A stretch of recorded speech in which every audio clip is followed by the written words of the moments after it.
if that was So at school today, no, we found- should leave it alone because that can squeeze you to death if it was a big one. well, we found a snake eating a lizard, and we are wondering if this little snake can swallow that lizard. Because, as you know, snakes don't chew, they swallow. And look how big that lizard is.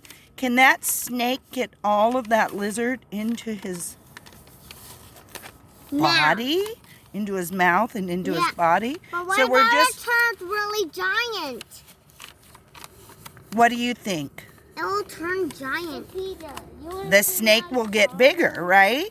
Yeah. And he eats all of that. Oh, do you see him trying to get it? He's wiggling. And he's Get away carrying from it. Willow, follow me. Maybe don't try to catch it and we flipped it over and there was a snake. No, Sissy. Isn't nature interesting? Look at my drawing. Yeah, I think it's Jennifer would draw that for you. No, that's my drawing. Here's a baby snake, huh?